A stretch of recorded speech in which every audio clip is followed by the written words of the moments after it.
नमस्कार, बखबर में आपका स्वागत है। मैं हूं राघवेंद्र सिंह। आज हम बात करेंगे डॉक्टर मोहन यादव का प्रमोशन गिफ्ट। दरअसल मध्य प्रदेश के मुख्यमंत्री डॉक्टर मोहन यादव लंबे समय से ये कहते हैं कि मध्य प्रदेश में आरक्षण में प्रमोशन का भी मामला सुलझना चाहिए और जो प्रमोशन अटके हैं उन पर भी बात होनी चाहिए। तो बहुत सारी बातें इसमें, पुलिस महकमा है, शिक्षा है और तमाम मध्य प्रदेश के जो कर्मचारी हैं उसमें लगभग 4 लाख कर्मचारी अधिकारी इस निर्णय से प्रभावित होने वाले जो सरकार करने जा रही है।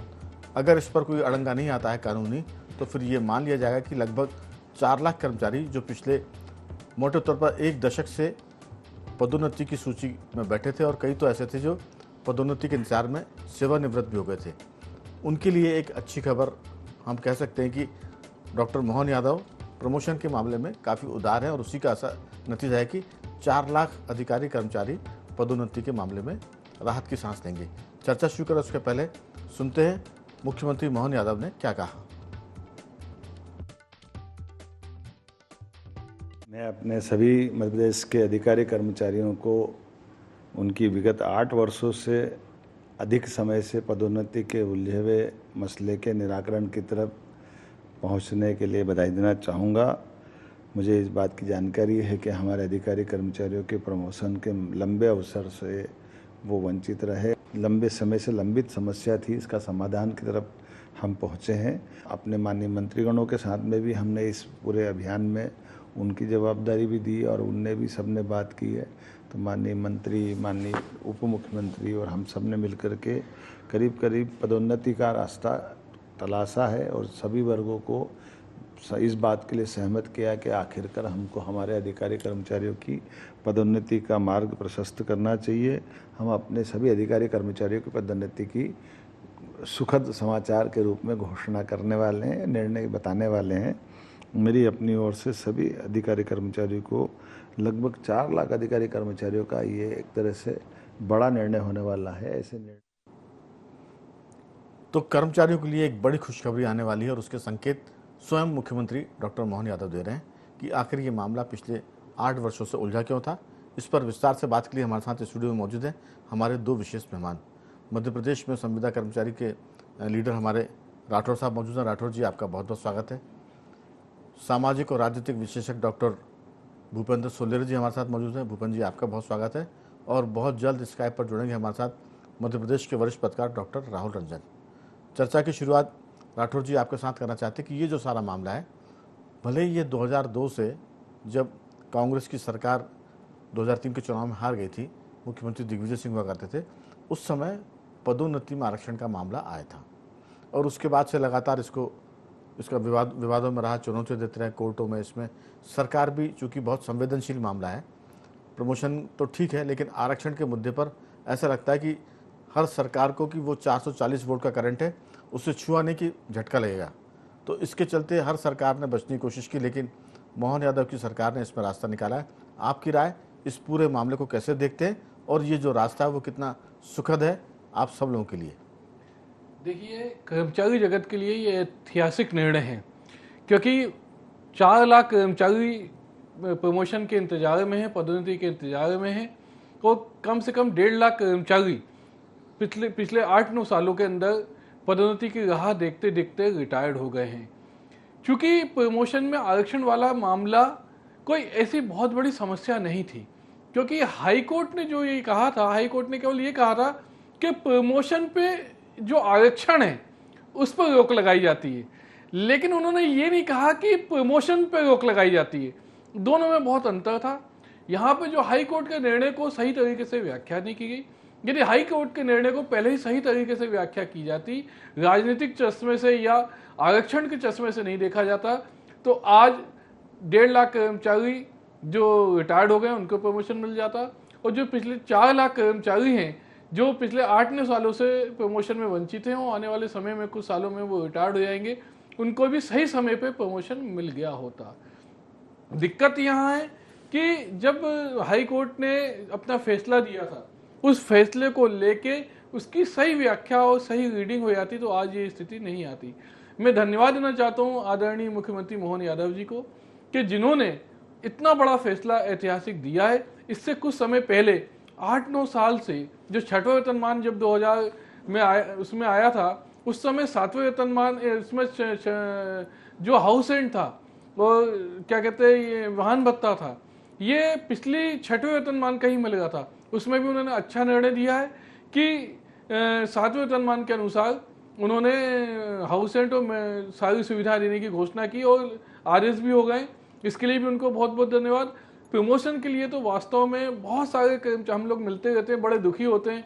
उनको ऐसा लगता है सबसे बड़ा दर्द जो है प्रमोशन ही है, और प्रमोशन नहीं हो पाने के कारण कहीं उच्च पद पर प्रभार दिए जा गए, कहीं दिए ही नहीं जा गए, बड़ी विसंगतियां पैदा हो गई थी। तो इसको लेके बहुत अच्छा निर्णय, हम माननीय मुख्यमंत्री जी को बहुत बहुत धन्यवाद देते हैं। राठौर जी, मैं अगले दौर की बातचीत में आपसे पूछूंगा कि सरकारें तो अपने हिसाब से कर्मचारियों की पालक होती हैं, पूरी जनता की पालक होती है। थोड़ा सा एक नैतिक सवाल है कि इसके बाद कर्मचारी सरकार के आदेशों का, सरकार के नियम कायदों का कितनी ईमानदारी से पालन करेंगे। सवाल कठिन है, लेकिन अक्सर ये कहा जाता है कि सब कुछ पाने के बाद भी सरकारी दफ्तरों में ढर्रा नहीं सुधरता। चाहे आप वेतनमान बढ़ा दीजिए, चाहे प्रमोशन दे दीजिए, चाहे आप छुट्टियों की बात कर लीजिए, कितनी भी आपकी जो सिक्योरिटी सर्विस होती है कि भाई आपको जॉब सिक्योरिटी है, इसके बाद भी सरकारी काम के बारे में लोग आमतौर से कहते हैं कि अरे भाई ये तो सरकारी काम है, ऐसे ही होता है। तो क्या पदोन्नति मिलने से, पदोन्नति का रास्ता साफ होने से क्या कुछ कामकाज में फ़र्क आएगा, कर्मचारियों के आचरण में, व्यवहार में, उनकी कर्मठता में? और जो कई बार काम होता है ना, टीएल जिसको बोलते हैं टाइम लिमिट, वो तो टीएल लिखते हैं इसलिए टाइम लिमिट में करना ही पड़ता है क्योंकि ऊपर से आदेश आया है कि 3 दिन में करना है कि 2 दिन में करना है। लेकिन आमतौर से जो सिटीजन चार्टर होता है या जो चीज़ होती है कि ठीक से स्कूल में पढ़ाई की जाए, ठीक से अस्पतालों में इलाज किया जाए, ये सब चीज़ें अगर आप चाहें तो अगले दौर की बातचीत में इसका उत्तर दीजिए कि सरकार वेतनमान देती है, जॉब सिक्योरिटी देती है, उसके बाद प्रमोशन भी देती है, और बदले में हम सब कर्मचारी क्या सरकार को देते हैं और जनता को क्या देते हैं, क्योंकि फाइनली हम पब्लिक सर्वेंट हैं, जनता के सेवक हैं। तो डॉक्टर भूपेंद्र जी, ये जो सारा मामला बहुत सुखद है। कर्मचारियों की लंबे समय की मांग थी और उनके साथ न्याय हुआ है या न्याय होने के आदेश जारी हो जाएंगे, क्योंकि कई बार देखते हैं कि वेतन तो उनको पूरा मिलता है, वेतनमान के हिसाब से सब कुछ मिलता है, लेकिन हर अधिकारी कर्मचारी की ख्वाहिश होती है कि जब वो सेवानिवृत्त हो तो उसके पहले उसके पास एक ऐसा तमगा हो कि मैं डिप्टी सेक्रेटरी से रिटायर हुआ हूँ, या क्लास 1 ऑफिसर से रिटायर हुआ हूँ, या क्लास 2 अफसर के पद से रिटायर हुआ हूँ, गजेटेड ऑफिसर था। ये सब चीज़ें जब तक ये 10-8 साल से मामला अटका था, लोग उसका वेतन तो ले रहे थे लेकिन उनको पद नहीं मिला था, क्योंकि पदों का मामला अदालत में उलझा हुआ था। आपकी राय? सरकार रास्ता निकालकर अपने कर्मचारियों को उनकी एक तरह से मैं कहूँगा कि प्रतिष्ठा लौटा रही है, क्योंकि पद नहीं मिलने से थोड़ी सी प्रतिष्ठा घटती तो है समाज में और परिवार में। आप कैसे देखते हैं इस फैसले को और इसके बाद के नतीजों को? देखिए, किसी भी संघीय व्यवस्था में और राज्य की व्यवस्था में कर्मचारियों का महत्वपूर्ण योगदान होता है उनकी सरकार की योजनाओं को जनता तक, नीचे तक लेवल पे ले जाने के लिए। हर व्यक्ति की एक कामना होती है कि जिस पद से वो भर्ती हुआ है उसको क्रमशः जो शासन के नियम है उसके तरह से उसको पदोन्नति मिले और क्रमोन्नति मिले। शासन में 2 योजनाएं होती हैं जब कोई कर्मचारी आता है, एक क्रमोन्नति कहलाती है, एक पदोन्नति कहलाती है। क्रमोन्नति तो अपने टाइम टू टाइम मिलती रहती है, लेकिन पदोन्नति में क्या होता है, जब आगे के लोगों का प्रमोशन नहीं होता है तो वो पद रिक्त नहीं होते और जिनके द्वारा भरा नहीं जा सकता। उसमें एक रोस्टर की शासन की प्रक्रिया होती है, 50% डायरेक्ट पदों से भरा जाएगा और 50% उसको पदों के द्वारा भरा जाएगा। तो पहले क्या था कि एक बहुत बड़ा संघर्ष रहा कर्मचारियों के बीच में कि केंद्र के कर्मचारियों और राज्य के कर्मचारियों में बीच में वेतन का एक प्रभाव रहता था, लेकिन 7वां वेतनमान जैसे ही मिला तो सरकार ने भी, राज्य शासन की सरकारों ने भी दिया। अब महत्वपूर्ण विषय था कि पदोन्नति नहीं मिलती थी, उसमें वेतनमान का भी, जब व्यक्ति रिटायर होता है तो उसमें वेतनमान और उसकी जो जिस हिसाब से उसका स्केल मिलता है उससे उसको आर्थिक लाभ भी होता है। तो बात व्यक्ति कई बार तो ऐसा हुआ है, लगभग यहाँ पे मैंने एक रिपोर्ट में पढ़ा जिसमें कि हर माह 500 लोग रिटायर होते हैं।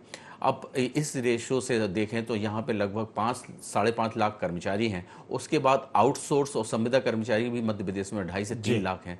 अब वो तो इस दायरे में आते नहीं हैं, लेकिन साथ साथ जो कर्मचारी जिस पद पे भर्ती होता है, और अधिकांश लगभग 1 से 1.5 लाख कर्मचारी तो उसी पद से ही रिटायर हो गए। अब आप ये विडंबना देखिए कि हर एक राजनीतिक पार्टी के नेता होते हैं, तो उनको कहीं म्यूनिसिपैलिटी का अगर टिकट दिया जाता है तो फिर विधायकी का और फिर सांसद का, तो इस तरह से उनका प्रमोशन होता है। तो कर्मचारियों के और कर्मचारी लोग तो उस चीज़ को ग्रास रूट पे उनकी योजनाओं को इम्प्लीमेशन करने का एक बहुत सशक्त साधन भी है। अब बात यहाँ रही कि उनकी नैतिक मूल्यों का जैसे सरकार ने जो निर्णय लिया और इस सरकार के निर्णय के अनुरूप क्या वो कर्मचारी उस दक्षतापूर्ण काम से कार्य करेंगे। निश्चित रूप से इससे मनोबल बढ़ता है और जो कर्मचारी संगठन के लोग होते हैं, एक पद का और आर्थिक रूप से दोनों का फायदा मिलता है, तो उनको एक काम करने, क्योंकि काम तो वो उस पद के न रहते हुए भी करते हैं, लेकिन वो उनके पद के साथ नहीं जुड़ा, उससे उनकी सामाजिक प्रतिष्ठा भी बढ़ती है और उससे उनका ओहदा भी बढ़ता है, जिसके कारण उनमें एक नया मानसिक स्पष्टीकरण आता है, जिसके कारण जी मैं थोड़ा सा निगेटिव हूँ इस मामले में। ये नहीं कहता कि सभी ऐसा करते होंगे। निगेटिव ये कि बहुत पुरानी बात है जब पुलिस विभाग में वेतन बड़ा कम होता था, और मुझे लगता है कि ये बात होगी अर्जुन सिंह की जब सरकार थी, 1900 या 90 के आसपास की बात है, जब अर्जुन सिंह वोरा जी की सरकार हुआ करती थी, कांग्रेस का राज था। बड़े दिनों बाद पुलिसकर्मियों का वेतन बढ़ा। तो मैं जब कॉलेज में पढ़ता था उस समय की बात है कि जब मोटरसाइकिल से हम जा रहे थे, मैं और मेरा साथी, पुलिस जवानों ने जैसा चेकिंग होती है मुझे रोका। अब उनसे कैसे कहें कि हमको जाने दीजिए, तो मुझको लगा कि ये बिना पैसे लिए तो छोड़ेंगे नहीं। तो मेरे साथ का कोई एक मेरा दोस्त था, मैंने कहा कि भाई इनको आप 20 रुपये ले जाओ। ये बात 80 के दशक की मुझे लगता है, 80-85 के बीच की, और उनसे कहना कि इतने पैसे हमारे पास, सब पैसे ख़त्म हो गए। वो जब 20 रुपये देने गया तो उस हवलदार ने उसको डांट कर कहा कि तुमको पता नहीं है, अभी परसों ही हमारा वेतनमान बढ़ा है, अब 20 रुपये नहीं लेते, 50 रुपये से कम नहीं चलेंगे। तो कई बार निगेटिविटी का आलम ये होता है कि सरकार आपका वेतन बढ़ाती, ओहदा बढ़ाती, उसी के साथ आप करप्शन को भी बढ़ा देते हैं, क्योंकि अब हमारा लेवल जो है ऊपर चला गया है।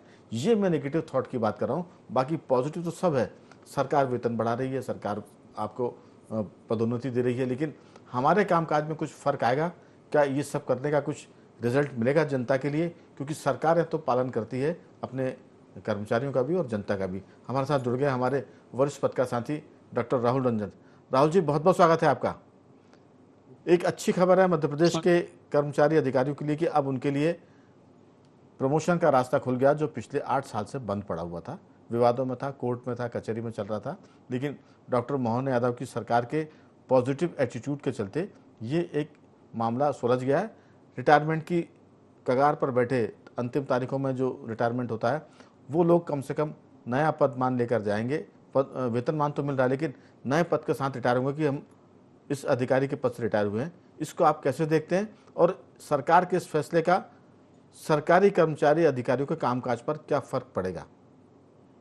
जी राघवन जी, एक तो नई जानकारी आपको ये दे दूं कि क्या हुआ था कि भोपाल नगर निगम के कर्मचारी, मतलब भोपाल नगर निगम के नहीं, पूरे मध्य प्रदेश के जो नगर निगम है, नगर पालिकाएं हैं, उनके जो कर्मचारी थे, उनको सरकार ने क्या किया था कि सरकार ने न दैनिक वेतन भोगी समझा था और न उनको परमानेंट समझा था। एक शब्द लेके आ गए थे और उसके तहत इन लोगों को, कर्मचारियों को फिक्स वे पे रख दिया था। अभी हाई कोर्ट से डिसीजन हुआ है कि इन कर्मचारियों को नियमित किया जाए। अब सरकार के पास में ये बार बार डिसीजन आ रहा है हाई कोर्ट का कि किया जाए, और ऐसे अकेले नगर निगम नहीं बल्कि सारे कर्मचारियों के अलग अलग विभागों के जो हाई कोर्ट में लगे हुए हैं मुकदमे, उनके साथ में फैसला यही आ रहा है कि सरकार संज्ञान ले इन कर्मचारियों के बारे में। लेकिन हुआ क्या है कि कर्मचारियों की पदोन्नति छोड़ दीजिए, बल्कि सरकारों ने बीच का रास्ता अपनाया और इन कर्मचारियों को फिक्स पे पे कर दिया। अब दिक्कत ये हो रही है कि आदमी आगे नहीं बढ़ पा रहा है, कर्मचारी ना पीछे हट पा रहा है, तो यही पदोन्नतियों की स्थिति हो गई। अब सरकार यदि आगे पदोन्नति नहीं करेगी तो पीछे के कैसे भरे जाएंगे? तो दिक्कत यही हो रही। पिछले 8 साल से, सही कह रहे हैं, 8 नहीं बल्कि ज्यादा वर्षों से पदोन्नति का मामला लटका पड़ा हुआ है और लोग रिटायर होते चले जा रहे हैं तत्काल, और नई नियुक्तियां हो नहीं रही हैं। यदि आप उन कर्मचारियों की कार्य क्षमताओं को निर्धारित नहीं करेंगे और वेतनमान आदि आप बढ़ाते चले जाएंगे तो दिक्कतें पैदा होंगी। बिल्कुल। तो ये रंजन जी, मैं थोड़ा सा रुकूंगा आपको। जी, कार्य क्षमता को आप निर्धारित नहीं करेंगे, एक बात, कार्य क्षमता नहीं है तो प्रमोशन नहीं होगा। लेकिन प्रमोशन का जो साल है वो ड्यू हो गए कि 10 साल में प्रमोशन होना है, 15 में होना है, लेकिन कार्य क्षमता नहीं है तो उसके लिए वो सीआर रिपोर्ट सब चेक होती, मैं उस बारीकी में नहीं जाना चाहता। लेकिन ये जरूर है कि सरकार ने जो आपने कहा कि हाई कोर्ट का फैसला है कि फिक्स पे वालों को आप रेगुलर करिए, यहाँ वेतन और पदोन्नति की तो बात हो नहीं रही है, सरकार ने उसमें भी रास्ता निकाला है। अब वो एजेंसी के जरिए कर्मचारियों को रखती है अपने यहाँ। अब कर्मचारी उनके है नहीं, फिक्स पे भी नहीं है, संविदा भी नहीं है। अब वो एक प्राइवेट सेक्टर की एजेंसी के थ्रू काम करते हैं और उनको 20, 25, 15 हज़ार रुपये की तनख्वाह मिलती है। तो सरकारें भी रास्ता निकालती है। ये सिर्फ इसलिए हुआ, मैं एक लाइन इसमें जोड़ूंगा, क्योंकि सरकारी कर्मचारियों का ऑफिस में परफॉर्मेंस खराब था। परफॉर्मेंस खराब होने की वजह से सरकार से वेतन पूरा लेते हैं, सारी सुविधाएं लेते हैं और बदले में रिजल्ट नहीं आता जो कि प्राइवेट सेक्टर ज़्यादा देता है। अब वो जो फिक्स पे जो लोग आ रहे हैं प्राइवेट सेक्टर में, जो आउटसोर्स कर रहे हैं, उनका परफॉर्मेंस बढ़िया है। वो 8 घंटे काम करते हैं, 6 घंटे काम करते हैं, 10 घंटे काम करते हैं, सैटरडे को भी आते हैं, संडे को भी आते हैं। तो मुझे लगता है कि ये भी जो मैं मूल बात कहना चाह रहा हूँ कि अगर कर्मचारी अधिकारी ठीक से काम करेंगे तो जनता के वो हीरो रहेंगे। और सरकार के तो मैं उनको कहता हूँ, बहुत लाड़ प्यार से कहता हूँ कि वो तो सरकार के दामाद हैं, उनका कोई कुछ कर नहीं सकता, वो काम करें चाहे ना करें। आपकी छोटी टिप्पणी फिर मैं आ रहा हूँ रमेश राठौर जी की तरफ। नहीं राघवेंद्र जी, ठीक है वो मान लिया, लेकिन ये तो बात हुई ना कि प्राइवेट सेक्टर को समर्थन दिया जा रहा है जी। कि प्राइवेट सेक्टर के लोग लेके जाएं, प्राइवेट सेक्टर के लोग अच्छा काम कर रहे हैं। तो आप ये कहिए कि पूरे हिंदुस्तान में जो वर्षों से चल रहा था कि सरकारी नौकरियां सुरक्षित हैं, सरकारी नौकरियां बुढ़ापे का सहारा है, जी। समाज का सहारा है, परिवार का सहारा, आखिर इन चीजों को आप बेईमानी कैसे साबित कर सकते हैं? नहीं, अब वो आखिर दिन है ना, अब वो हम दिन तो लद कह गए रहे हैं सर। अब सरकारी नौकरियों का काम खत्म हो रहा है, क्योंकि जिस पोस्ट से अब रिटायर होते हैं इसीलिए वो पोस्ट किल कर दी जाती, खत्म कर दी जाती है। और सरकार ने अपने बहुत सारे काम प्राइवेट सेक्टर को दे दिए। अस्पताल का राघवेंद्र जी, मैनेजमेंट, अस्पताल की सफाई, सड़कों की सफाई, ये पहले सरकारी कर्मचारी करते थे, दरोगा उनका इंचार्ज होता था। अब प्राइवेट सेक्टर को दे दिया है। नहीं। रेलवे में देखिए आप, सरकारी सफाई जो होती है वो पहले गड़बड़ थी, अब प्राइवेट सेक्टर को काम दिया है। वो पहले गंदगी का फोटो खींचते हैं, फिर सफाई कराते हैं, फिर सफाई का फोटो खींचते हैं और अपने जो भी हेड ऑफिस है प्राइवेट सेक्टर का उसको भेजते हैं कि हमने ये सफाई कर दी। सर काम का है अब मामला, काम करेंगे तो नहीं जी। राघवेंद्र जी, मैं इस बात का समर्थन करता हूं कि निजीकरण होना चाहिए, लेकिन किसी भी देश की व्यवस्थाओं के लिए कम से कम सरकारी सेक्टर की कुछ बिल्कुल, तो परसेंटेज वो जरूरी आपको है। सुरक्षित करना ही पड़ेगा। एकदम। इसके बगैर काम नहीं मैं चल आ- सकता। मैं आप आपकी पूरे बात मान नियंत्रण गया। से बाहर सरकार कर देगी तो दिक्कतें पैदा हो मैं आपकी मान के, ये लंबी बहस है, मुद्दा ये है कि प्रमोशन की खुशियां हैं, अभी तो हम उस पर ही बात करें। इसमें कोई शक नहीं कि ये मामला सरकारी कर्मचारी होते तो जिम्मेदारी से काम होता है, सरकारी कर्मचारी होते हैं तो कामों की गोपनीयता बनी रहती है। और जो प्राइवेट सेक्टर का आदमी आता है उसकी कोई लाइबिलिटी नहीं होती, वो 6 महीने काम करता है, नौकरी छोड़ता है, उसकी कहीं अच्छी नौकरी लगी वो वहाँ चला गया। तो आउटसोर्स वाले कर्मचारियों का ही ये है कि वो काम तो ज़्यादा करते हैं लेकिन उनकी विश्वसनीयता नहीं होती है। कई बार वो अखबार माने दफ्तरों की फाइलों को भी इधर से उधर करने की शिकायतें आई है, वहाँ की गोपनीयता भंग करने की भी शिकायत आई है। तो ये बहुत सारे खतरे हैं प्राइवेट सेक्टर के, अगर कर्मचारी रेगुलर नहीं है सरकारी रोस्टर के हिसाब से। तो रमेश राठौर जी, सरकारी कर्मचारी किसी भी देश की, राज्य की, किसी भी संस्था की रीढ़ की हड्डी होते हैं और उन्हीं पर सब चलता है। अभी भी चल रहा, आगे भी चलता रहेगा, भले उनकी संख्या घट जाए या बढ़ जाए, उनके बगैर काम नहीं होता। क्योंकि प्राइवेट सेक्टर के आदमी काम तो बहुत करते हैं मगर भरोसेमंद कम होते हैं। और उसी वजह से हमने देखा कई बार सरकार के को इतना नुकसान उठाना पड़ता है कि वो उसकी भरपाई करना मुश्किल होता है, लेकिन सरकारी मर्यादा की वजह से वो चीज़ें बाहर नहीं आ पाती। लेकिन मैंने जो आपसे सवाल किया था कि सब बल्ले बल्ले हैं, वेतन अच्छा है, प्रमोशन भी अब हो ही जाएंगे, सरकार ने फैसला किया है, तो इसके बाद कामकाज में, व्यवहार में कुछ फ़र्क दिखेगा? बहुत छोटी सी टिप्पणी आपकी। जी बिल्कुल, आपने देखा होगा, आपकी बात से मैं इसलिए सहमत नहीं हूँ। आप देखिए मध्य प्रदेश शासन को या किसी भी विभाग में, अभी से कृषि कर्मण अवार्ड जो है, ये मध्य प्रदेश शासन को 6 कृषि कर्मण अवार्ड मिले हैं। वो किसकी बदौलत मिले हैं? शासन में जो शासकीय कर्मचारी काम कर रहे हैं उनकी बदौलत मिले हैं। आज शासन की सारी योजना का, संबल योजना हो, पंचायत की योजना हो, जितनी भी योजना है। मैं आप थोड़ा सा हस्तक्षेप करूंगा। कृषि कर्मण अवार्ड किस वजह से मिलते हैं? वो जो कृषि के क्षेत्र में मिलते हैं, लेकिन नहीं, कृषि उत्पादन से, खेत में अगर अन्न पैदा नहीं होगा तो कृषि कर्मण अवार्ड मिल जाएगा। आपका कहना वो किसान ने किया है, हम उसको, यही तो समझदारी। क्योंकि घर में अगर 4 बच्चे हैं तो जिसकी सरकारी नौकरी लगती है, हम सब कहते हैं कि वो सबसे समझदार है। ये आपकी समझदारी कि कृषि कर्मण अवार्ड को आप कह रहे हैं कि ये सरकारी कर्मचारी, वो तो किसानों की मेहनत से आया है। देखिए किसान को सारी चीज प्रौद्योगिकी की सारी चीज दिलवाने वाले मैं आपको बताना चाहूंगा अभी चलिए कोविड हुआ चलिए था। अपन आगे बढ़ते हैं। कोविड हुआ था। हाँ। कोविड के अंदर सारे प्राइवेट सेक्टर खत्म हो गए थे, कोई आगे नहीं आया था। वहां स्वास्थ्य विभाग के या किसी हर विभाग के शासकीय कर्मचारी आगे थे, अपनी जान पे जोखिम में डाल के उन्होंने कोविड के अंदर काम किया। आपकी सारी बात से सहमत हूँ। कृषि कर्मण अवार्ड को छोड़कर आप बताएं कि अब जो सुबह 10 बजे से लेकर शाम को 5 बजे तक का जो टाइमिंग है, क्योंकि अब 5 डे वीक है मध्य प्रदेश में भी, इस पूरे 10 से 5 के बीच में कर्मचारी अधिकारियों के व्यवहार में कुछ फर्क आएगा ये पदोन्नति का आदेश जारी होने के बाद? जी बिल्कुल आएगा। कर्मचारी और मन लगा के काम करेंगे। अभी एक ही पद पे बैठे हुए उनको बहुत सारे साल हो गए थे, वो कुंठित हो गए थे कि हमारा प्रमोशन नहीं होगा, हमारे को हमारे जो आगे के पद में हम आगे नहीं जा पा रहे, जिसके कारण वो अपनी एक ही सीट पे बैठे बैठे कुंठित और कुपमंडित होते जा रहे थे। लेकिन अब इसको आने से उनमें उत्साह, नया संचार, नया वातावरण पैदा होगा, उनमें खुशी की लहर, जहां भी उत्साह होता है वहां पे नया वातावरण बनता है और वो जनता के बीच भी खुशी की लहर पैदा करेंगे। बिल्कुल रोज का काम करेंगे। रोज निपटा के कम से जी कम। बिल्कुल करेंगे। चलिए मैं लौटूंगा आप समझ चुकी नहीं है, आखिरी दौर की बातचीत है, सिर्फ 2-3 मिनट का वक्त बचा है। आप जल्दी से रमेश राठौर जी अपनी बात पूरी करें, फिर मैं डॉक्टर साहब की तरफ आऊंगा। देखिए अब शिक्षा के क्षेत्र में आज लाखों जो करोड़ों बच्चे हैं शासकीय प्राइवेट सेक्टर छोड़ के जो सीएम राइज स्कूल, ऐसे बहुत सारे स्कूलों में जा रहे हैं। वो क्यों जा रहे हैं? इसकी वजह से जा रहे हैं कि वहाँ पे टीचर अच्छे हैं, सारी चीज अच्छे हैं। वहीं आपने निजीकरण का देखा होगा, प्राइवेट बस वाले कितनी सारी चीजें लूटते हैं, सब कुछ करते हैं। उसके बाद मैं इस पर आज का दिन नहीं है, आज का दिन तो खुशी का दिन है, लेकिन एवजी शिक्षक भी हमने देखे हैं। शिक्षा मंत्री ने खुद कहा है कि मेरे अपने जिले में जो होशंगाबाद है वहाँ बहुत सारे एवजी शिक्षक काम कर रहे हैं। मास साहब जो हैं तनख्वाह लेते हैं 50,000 और अपने एवज में 8,000 10,000 के बच्चों को कर देते हैं। वो आज उसका दिन नहीं है, लेकिन मेरा सिर्फ कहना ये कि हम कल से ये महसूस करें, जब भी आदेश जारी हो, कल हो, महीने भर बाद हो, 2 महीने बाद हो, तब कम से कम काम काज में एक सकारात्मकता है और काम अटकने के बजाय, आपकी अकेले की बात नहीं कर रहा हूँ मैं, तो ओवरऑल सिस्टम की बात कर रहा हूँ। तो कम से कम वो चीज़ दिखे ताकि डॉक्टर मोहन यादव की सरकार कहे कि हमने कर्मचारियों के लिए कुछ अच्छा किया, जो काम अटका था। अब कर्मचारी भी जनता की सेवा कर रहे हैं और सरकार के मान को बढ़ा रहे हैं। डॉक्टर आपकी छोटी सी टिप्पणी भूपेन जी। जी निस्संदेह सरकार अपने कर्मचारियों को बूस्ट करने के लिए कार्यक्रम कर रही है और इस तरह से, लेकिन अभी एक टेक्निकल पॉइंट मैं मानता हूं कि जो आरक्षण का जो उसमें प्रमोशन में जो आरक्षण का वो है, वो कैसे अभी सॉर्ट आउट करेगी, क्योंकि हाई कोर्ट का कहना है कि एक बार आरक्षण जो उनको मिल गया है दोबारा कैटेगरी वाइज नहीं मिलेगा, तो उसमें भी अभी ड्राफ्टिंग बनाएगी, उन्होंने विपक्ष से भी लिया है।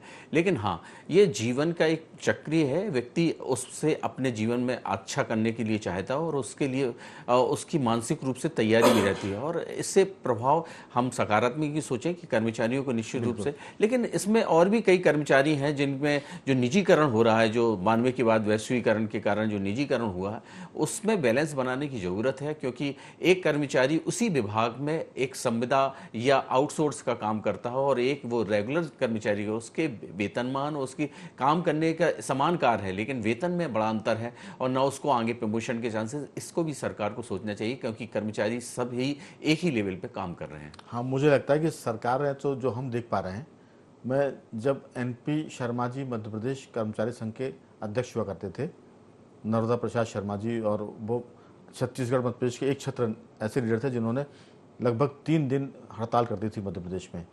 तब हम लोग बातचीत करते थे, मैं रिपोर्टिंग करता था कि आप कर्मचारी हड़ताल तो कर रहे हैं, आप शर्मा जी बहुत अच्छे नेता, उनके साथ सुरेश यादव जैसे नेता हुआ करते थे, बाकी वो सत्यनारायण तिवारी।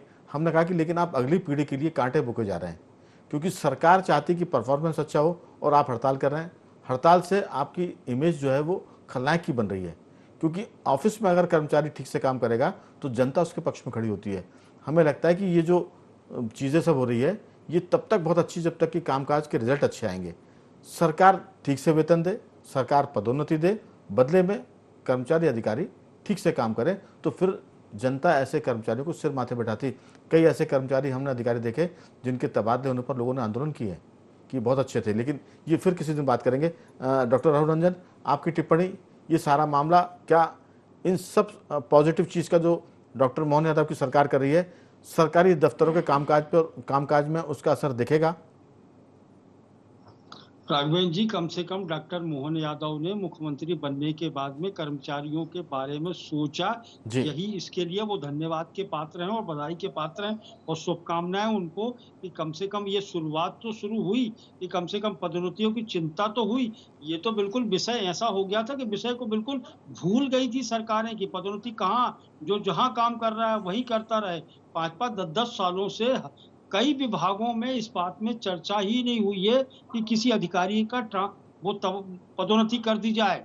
तो कम से कम सोचा गया, यही बहुत बड़ी बात है और ये सोच लिया गया है तो सच मानिए ये बात आगे निकलेगी और ये सकारात्मक भूमिका निभाएगी मोहन यादव की सरकार को लेके, कर्मचारियों को लेकर के। कर्मचारियों में माहौल अच्छा बनेगा, जी। मोहन यादव सरकार के प्रति माहौल अच्छा बनेगा और नीचे जो लोग भर्तियां होनी है या जो लोग नए लोग आने वाले हैं उनको लोग, क्योंकि एक व्यक्ति जब पदोन्नत होगा तो नीचे वाला भी पदोन्नत होगा, तो एकदम। आशाएं बढ़ेगी और आशाओं का दीपक बढ़ेगा। इस बिना पे आप ये कह सकते हैं कि मोहन यादव ने कम से कम ठीक। सोचा, तो इस बिल्कुल। विषय पे तो हम सोचा ही नहीं जा रहा था। जी यही कह बहुत सकते हैं बड़ी कि बात रेल है। के डब्बे की तरह है, एक डब्बा आगे खिसकेगा तो दूसरा अपने आप उसकी जगह आएगा। हाँ, तो जी। सरकार तो अच्छा काम कर रही है, तक सरकार भी ये सोचे कि हमने निर्णय ठीक किया है और कर्मचारियों ने उसका हमें ठीक से रिस्पॉन्ड किया है, तो ये दोनों हाथ से ताली बजेगी। जनता फिर सरकार की भी और कर्मचारी अधिकारियों की भी जय जयकार करेगी। ऐसी उम्मीद करते हैं कि प्रमोशन के बाद कामकाज बेहतर होगा और मध्य प्रदेश में गवर्नेंस की स्थिति अच्छी होगी। गुड गवर्नेंस की जो सरकार बात करती है, हर इलेक्शन में मुद्दा होता है, वो भी जनता महसूस करेगी। तो मैं इस चर्चा को यहीं रोकता हूँ। डॉक्टर मोहन यादव का प्रमोशन में गिफ्ट, तीनों मेहमानों का साधुवाद। डॉक्टर राहुल रंजन आपका धन्यवाद, रमेश राठौर जी आपका बहुत साधुवाद, डॉक्टर भूपेंद्र सुले जी आपका बहुत बहुत धन्यवाद कि आप चर्चा में हिस्सा लिया। तो बखबर में आज सिर्फ इतना ही। बने रहिए हमारे साथ और देखते रहिए IND 24।